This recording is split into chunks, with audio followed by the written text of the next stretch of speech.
मोहब्बत इबादत थी मेरी, पर अपनों ने उसे गुनाह बना दिया। अयान का कसूर सिर्फ ये था कि उसने एक ऐसी लड़की से प्यार किया जिसके घर वाले इज्जत के नाम पर खून पीना जानते थे। उन्होंने उसे मारा नहीं, बल्कि उसे तड़पते छोड़कर मुझे किसी और की बाहों में सौंप दिया। ये कहानी प्यार की नहीं, एक ऐसी लड़की की है जिसकी रूह उस दिन मर गई थी जिस दिन अयान को लहूलुहान किया गया था। शहर की चकाचौंध से दूर, जहाँ पुरानी हवेली की दीवारें आज भी परंपराओं की बेड़ियों में जकड़ी हुई थी, वहां रहती थी जोया। जोया की आंखें झील जैसी गहरी थी, लेकिन उनमें हमेशा एक डर और पाबंदी का साया रहता था। उसके घर में हवा भी पूछ कर आती थी। उसके अब्बा शहर के रसूखदार और सख्त मिजाज इंसान थे, जिनके लिए इज्जत जान से बढ़कर थी। जोया के लिए दुनिया का मतलब था घर की चार दीवारी, कॉलेज की बस और सिर पर ढका हुआ दुपट्टा। लेकिन शहर के दूसरे कोने पर दुनिया अलग थी। वहां शोर था, रोशनी थी, और था अयान। अयान शहर का उभरता हुआ रॉक स्टार, बिखरे हुए बाल, गले में एक गिटार का पट्टा और आंखों में बेपरवाही। वह जो चाहता था छीन लेता था। उसे कायदे से नफरत थी। लड़कियां उसकी एक मुस्कान पर जान छिड़कती थी, लेकिन अयान का दिल पत्थर का था। उसे न मोहब्बत पर यकीन था, न खुदा पर। कॉलेज के एनुअल फेस्ट में अयान का कॉन्सर्ट था। जोया अपनी सहेलियों के दबाव में वहां पहुंची थी। शोर इतना था कि जोया का दम घुट रहा था। वह भीड़ से निकलकर पीछे के गार्डन की तरफ गई, जहां सन्नाटा था। वहां एक बेंच पर बैठा अयान अकेले अपनी गिटार की तारें कस रहा था। चांदनी रात में अयान का चेहरा किसी तरासे हुए भूत जैसे लग रहा था। जोया उसे देखती रह गई। तभी अयान की नजर उस पर पड़ी। उसने शरारत से मुस्कुराते हुए कहा, इतनी शोर में ये खामोशी यहाँ क्या कर रही है? जोया घबरा गई। उसने अपना दुपट्टा ठीक किया और पीछे हटने लगी। अयान उठा और उसके करीब आकर खड़ा हो गया। उसके परफ्यूम की तेज खुशबू जोया के नथुनों में समा गया। डरो मत, मैं काटता नहीं हूँ, बस ये बताओ इस महफिल में ऐसी मासूमियत कहाँ से आ गई? जोया की जुबान जैसे सिल गई। वह बिना कुछ कहे वहां से भाग निकली, लेकिन अयान का वो गहरी निगाहें उसके दिल में घर कर गई। अयान के लिए वह मज एक लड़की थी, लेकिन उस रात पहली बार उसे महसूस हुआ कि गिटार की धुनों से भी मीठा कुछ हो सकता है। वह थी जोया की घबराहट। अगले कुछ दिनों तक अयान ने जोया का पीछा किया। उसे मजा आने लगा था उस पाकीजा लड़की को परेशान करने में। एक दिन उसने जोया का रास्ता रोका और सीधे उसके हाथ में एक चिट्ठी थमा दी।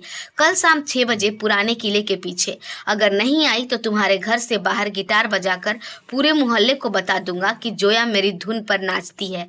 जोया कांप गई। वह जानती थी कि अगर अब्बा को पता चलेगा तो वह उसे जिंदा गाड़ देंगे, लेकिन अयान का वो मसालेदार अंदाज और उसका पागलपन जोया को अपनी ओर खींच रहा था।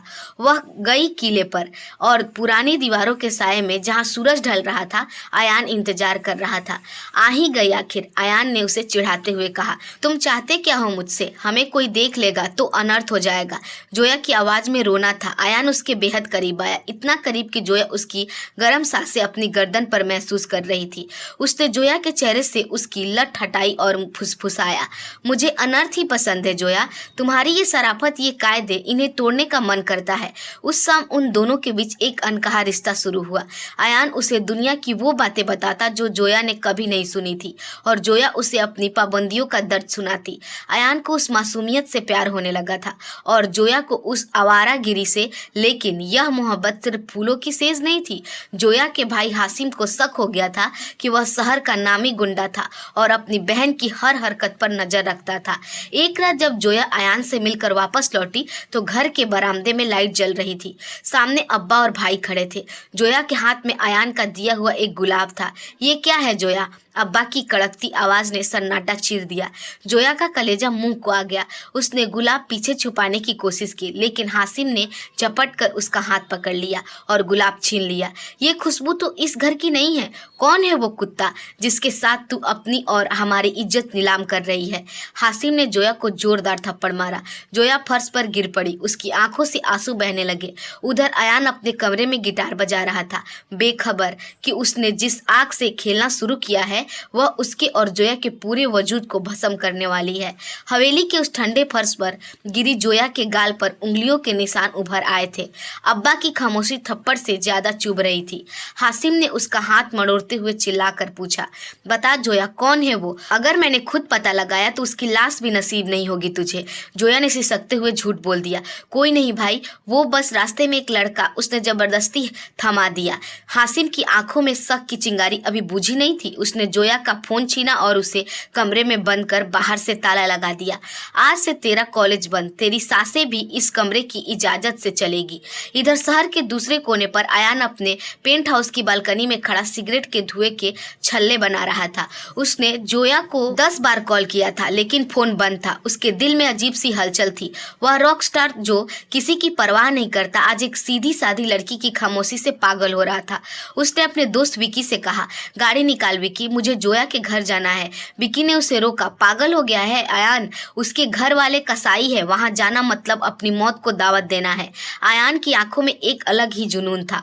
अगर वो मेरी धुन है तो उसे सुनने के लिए मुझे किसी भी हद तक जाना पड़ेगा।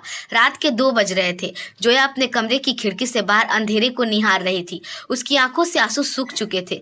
तभी उसे नीचे से किसी के सीटी बजाने की आवाज आई। वह चौंक गई। वह वही धुन था जिसे आयान अक्सर अपने गिटार पर गुनगुनाता था। उसने नीचे झांका, वहां साये में आयान खड़ा था। जोया के होश उड़ गए। उसने इशारे से उसे जाने को कहा लेकिन आयान कहाँ मानने वाला था। वह पाइप के सहारे ऊपर चढ़ने लगा। जोया की धड़कनें उसके सीने से बाहर आने को बेताब थी। जैसे ही आयान खिड़की के अंदर कूदा, जोया ने उसके गले लगकर सिसकना शुरू कर दिया। तुम यहाँ क्यों आए आयान? भाई तुम्हें मार डालेगा। आयान ने उसके आंसू पोंछे और उसके चेहरे को अपने हाथों से भर लिया। उसकी आवाज में एक रूहानी नरमी थी। जोया, जिसे पूरी दुनिया के शोर ने नहीं डराया, उसे तुम्हारी ये खामोशी डरा गई। ये निशान किसने किया? ये आयान ने उसके गाल पर चोट के निशान को छुआ। उसकी आंखों में आंसू और मोहब्बत का मिला जुला तूफान था। उसने धीरे से जोया के माथे को चूमा। वह लम्हा उन दोनों के लिए वक्त रुक जाने जैसा था।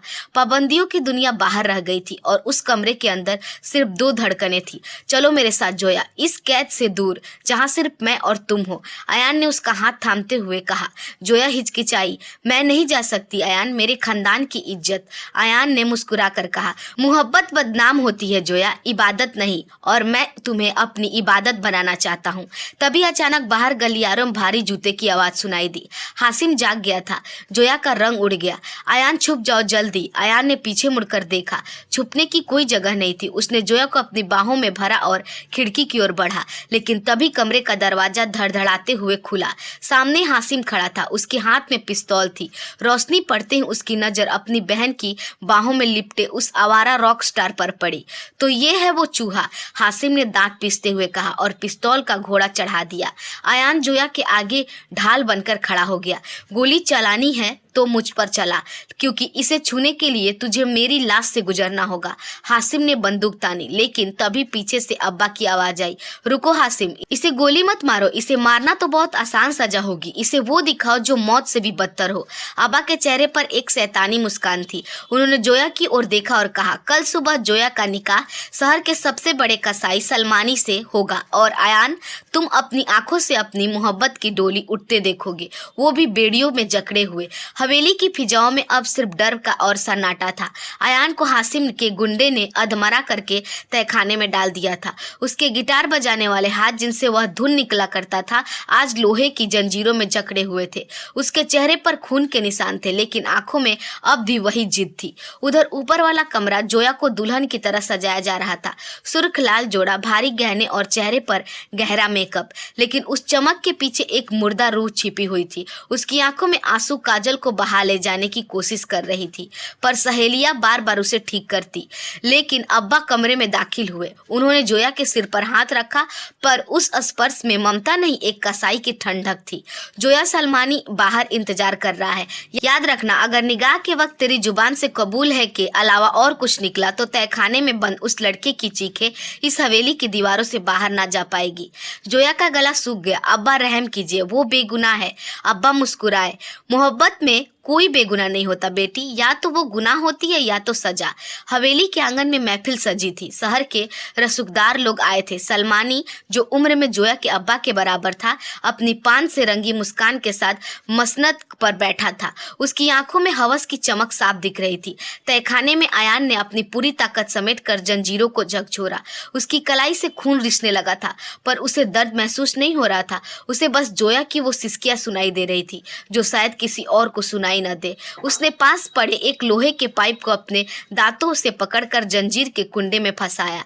हड्डी टूटने की आवाज आई, पर जंजीर का एक सिरा ढीला पड़ गया। काजी साहब ने निकाहनामा पढ़ना शुरू किया।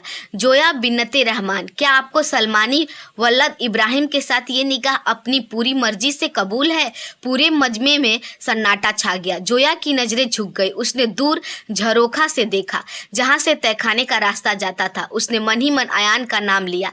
काजी ने दोबारा पूछा, क्या आपको यह निकाह कबूल है? हासिम ने अपनी कमर में खोसी पिस्तौल पर हाथ रखा और जोया की तरफ घूर कर देखा। जोया के होठ कांपे। कबूल है। तभी अचानक हवेली का मुख्य दरवाजा धड़ाम से खुला, लेकिन वहां आयान नहीं था। वहां पुलिस की एक टुकड़ी थी, जिसे आयान के दोस्त विकी ने गुपचुप तरीके से खबर दी थी। लेकिन हासिम और उसके आदमियों ने पुलिस पर ही गोलियां चला दी। अफरा तफरी मच गई। मेहमान इधर उधर भागने लगे। इसी अफरा तफरी का फायदा उठाकर आयान लहूलुहान हालत में जंजीरों को घसीटता हुआ आंगन में आ पहुंचा।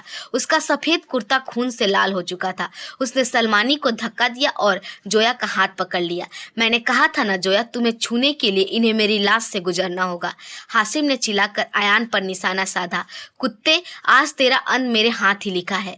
जोया आयान के सामने आ खड़ी हुई। नहीं भाई, अगर इसे कुछ हुआ तो मैं इसी मंडप में अपनी जान दे दूंगी। उसने अपने आस्तीन से एक छोटी सी छुरी निकाली, जो उसने पहले से छिपा रखी थी। अब्बा ने दहाड़ते हुए कहा। हासिम गोली चला। इज्जत बचाने का यही एक रास्ता है। तभी एक जोरदार धमाका हुआ। हवेली के पीछे वाले हिस्से में आग लग गई थी। बिक्की और उसके रॉकस्टार ग्रुप के लड़के ने बाहर पेट्रोल बम फेंके थे, ताकि आयान और जोया को निकलने का मौका मिले। चारों तरफ धुआं ही धुआं हो गया। आयान ने जोया को बाहों में उठाया और धुएं के गुबार के बीच भागने लगा। पीछे से गोलियां की आवाज आ रही थी। वे हवेलियों के पीछे गेट की तरफ भागे, जहां एक पुरानी जीप खड़ी थी। आयान ने जीप स्टार्ट की, लेकिन तभी एक गोली जीप के टायर में लगी और गाड़ी अनियंत्रित होकर एक गहरा खाई की ओर बढ़ने लगी। जोया ने आयान का हाथ कसकर पकड़ लिया। आयान, हम बच जाएंगे ना? जोया ने डरते हुए पूछा। आयान ने उसकी आंखों में देखा, एक ऐसी चमक के साथ जो मौत से भी नहीं डरती थी। अगर मरना भी पड़ा जोया, तो कम से कम हम एक दूसरे के होकर मरेंगे। जीप खाई के बिल्कुल किनारे पर जाकर रुकी। पीछे से हासिम की गाड़ियों की लाइट नजदीक आ रही थी। सामने मौत थी और पीछे वो लोग जो उन्हें मारना चाहते थे। जीप खाई के बिल्कुल मुहाने पर खड़ी थी। पीछे से आती गाड़ियों की हेडलाइट्स का तेज उजाला आयान और जोया की आंखों को चौधिया रहा था। हासिम अपनी पिस्तौल लहराते हुए गाड़ी से उतरा। खेल खत्म आयान, अब कहाँ जाओगे? सामने मौत है और पीछे मैं, हासिम ने दहाड़ते हुए कहा। आयान ने लहूलुहान हालत में जोया का हाथ कसकर पकड़ा। उसने मुस्कुराते हुए जोया की आंखों में देखा। जोया, दुनिया की नजर में हम बदनाम हुए, लेकिन खुदा की नजर में हम पाक है। क्या तुम मेरे साथ उस पार चलने को तैयार हो? जोया ने बिना डरे हाँ में सिर हिलाया। उसने अपनी भारी गहने नोच कर फेंक दिए। अब वह सिर्फ एक आजाद रूह थी।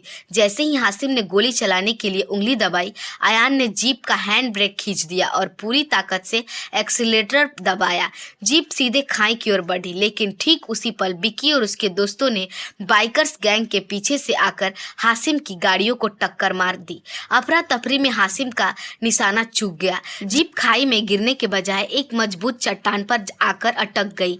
आयान ने फुर्ती से जोया को बाहर निकाला और अंधेरे घने जंगल की ओर भागने लगा। हासिम और उसके आदमी उन्हें ढूंढते रहे, लेकिन घने कोहरे और आग के धुंध ने उन्हें छुपा लिया। सुबह की पहली किरण जब पहाड़ों पर पड़ी तो आयान और जोया शहर की सरहदों के बहुत दूर एक छोटे से रेलवे स्टेशन पर थे। आयान के जख्म गहरे थे, लेकिन जोया के प्यार की मरहम ने उसे टूटने नहीं दिया। आयान ने अपनी जेब से एक मुड़ा तुड़ा कागज निकाला। वह एक शादी का सर्टिफिकेट नहीं, बल्कि एक म्यूजिकल कॉन्ट्रैक्ट था, जो उसने महीने पहले साइन किया था। अब हमारी मोहब्बत बदनाम नहीं होगी जोया। अब हम ये दुनिया हमें मेरे संगीत और तुम्हारी हिम्मत के नाम से जानेगी। आयान ने धीमी आवाज में कहा। कहानी यहीं खत्म नहीं हुई। सालों बाद एक बड़े म्यूजिकल फेस्टिवल में एक मशहूर रॉक स्टार स्टेज पर आता है। उसके चेहरे पर एक पुराना निशान है। वह गिटार बजाने से पहले माइक पर कहता है, यह गाना उस इबादत के नाम जिसने मुझे अंधेरे से निकाला। बैक स्टेज से एक सादगी भरी खूबसूरत औरत मुस्कुराते हुए उसे देख रही है। वह जोया है। उसने अपने परिवार की नफरत को पीछे छोड़ दिया और अयान की धुन बन गई। अब्बा और हासिम को वो पुरानी हवेली अब एक खंडहर बन चुकी थी, लेकिन अयान और जोया की बदनाम मोहब्बत आज भी हर प्रेमी के दिल में एक मिसाल बनकर जिंदा है। दोस्तों, उम्मीद है आपको हमारी कहानी अच्छी लगी होगी। अगर हमारी कहानी आपको पसंद आई हो तो हमारे वीडियो को लाइक और चैनल को सब्सक्राइब जरूर कीजिएगा। धन्यवाद।